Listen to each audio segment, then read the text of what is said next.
ನಮ್ಮ Sahyadri news channel ಅನ್ನು YouTube, Facebook ಹಾಗೂ ಇನ್ಸ್ಟಾಗ್ರಾಂನಲ್ಲಿ ನೋಡಿ. ಸಬ್ಸ್ಕ್ರೈಬ್, ಲೈಕ್ ಮತ್ತು ಶೇರ್ ಮಾಡಿ ಪ್ರೋತ್ಸಾಹಿಸಿ.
ಕ್ಲೀನಿನೆಸ್ ಎಷ್ಟು ಕ್ಲೀನಾಗಿ ಇಟ್ಕೊಂಡಿದ್ರಿ, ಮಾಡುವಾಗ ಎಷ್ಟು ಕ್ಲೀನಾಗಿ ಮಾಡ್ತಾ ಇದ್ದೀರಿ ನೋಡಿದ್ರು. ಲಾಸ್ಟ್ ಕ್ಲಿಯರ್ ಮಾಡೋದಲ್ಲ, ಎಲ್ಲ ಕ್ಲೀನ್ ಮಾಡಿ ನೀವು ತೋರಿಸಿದ್ರೆ ಅದಲ್ಲ. ಮಾಡುವಾಗ ಎಷ್ಟು ಕ್ಲೀನಾಗಿ ಮಾಡಿದ್ರೆ, ಎಷ್ಟು ಪ್ಲಾಸ್ಟಿಕ್ ಯೂಸ್ ಮಾಡಿದ್ದೀರಾ, ಬರೀ ಸ್ಟೀಲ್ ಅಷ್ಟೇ ಯೂಸ್ ಮಾಡಿದ್ದೀರಾ, ಪ್ರತಿಯೊಂದು ನೋಡಿದ್ವಿ. ಸೊ ಈ 3 ಅಂಶಗಳನ್ನು ನಾವು ಮಾರ್ಕ್ಸ್ ಕೊಟ್ಟಿದ್ವಿ. ಆಲ್ಮೋಸ್ಟ್ ಎಲ್ಲರೂ ತುಂಬ ಚೆನ್ನಾಗಿ ಮಾಡಿದ್ದೀರಾ. ಮಾರ್ಕ್ಸ್ ಆಲ್ಮೋಸ್ಟ್ ಎಲ್ಲರೂ ಸೇಮ್ ಇದೆ. ಸ್ವಲ್ಪ ಪಾಯಿಂಟ್ ಬಂದು ಈ ಥರ ವ್ಯತ್ಯಾಸ ಇದೆ. ಸೊ ಸ್ವಲ್ಪ ಹೇಳ್ತಾರೆ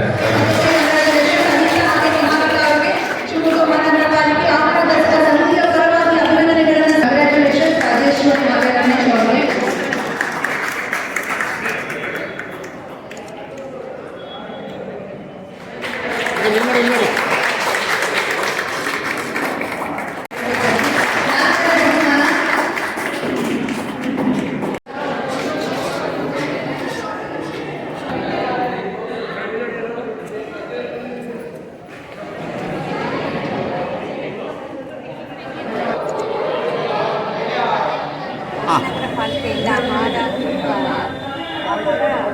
ಆಹಾರ ಧಾನ್ಯ ಮೇಳವನ್ನು ಏರ್ಪಡಿಸಿದ್ರು. ಅದರಲ್ಲಿ 2ನೇ ಪ್ರೈಸ್ ಆಗಿ ಬಂದಿದೆ. ಅದರಲ್ಲಿ 11 ಥರದ ಐಟಮ್, ಸಿರಿಧಾನ್ಯದ ಐಟಮ್ ಮಾಡಿದೆ. ಇದು ಫಸ್ಟ್ ಟೈಮ್ ಮಾಡಿದ್ರಮ್ಮ? ಫಸ್ಟ್ ಟೈಮ್ ಪಾರ್ಟಿಸಿಪೇಟ್ ಮಾಡಿದ್ವಿ. ಈ ಸಲ ಫಸ್ಟ್ ಟೈಮ್ ಪ್ರೈಸ್ ಬಂದಿದೆ. ಏನೇನು ಮಾಡಿದಿರಿ? ಸಿರಿಧಾನ್ಯ ಒತ್ತಿಸ್ಟಾಗಲಿ, ಸಿರಿಧಾನ್ಯ ಫಲದ, ಸಿರಿಧಾನ್ಯ ಕಡುಬು, ಸಿರಿಧಾನ್ಯ ಮೊಟ್ಟೆಕಾಳು ಕೋಸಂಬರಿ, ಸಿರಿಧಾನ್ಯ ಟೀ, ಸಿರಿಧಾನ್ಯ ಇಡ್ಲಿ, ಓಕೆ. ದೋಸೆ, ತಾಳಿಪಟ್ಟು ಇಷ್ಟು ಮಾಡಿ. ನಿಮ್ಮ ಹೆಸರು? ರಮೇಶ್ ರಾಜೇಶ್ವರಿ. ನಿನ್ನ ಹೆಸರು? ರಾಜೇಶ್ವರಿ.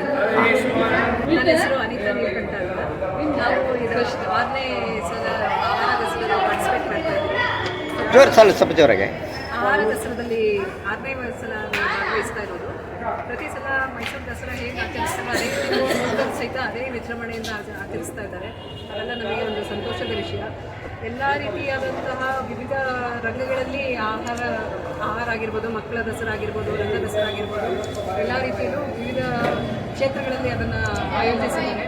ನಾವು ಆಹಾರ ದಸರಾದಲ್ಲಿ ಭಾಗವಹಿಸಿಕೊಂಡಿದ್ದೀವಿ.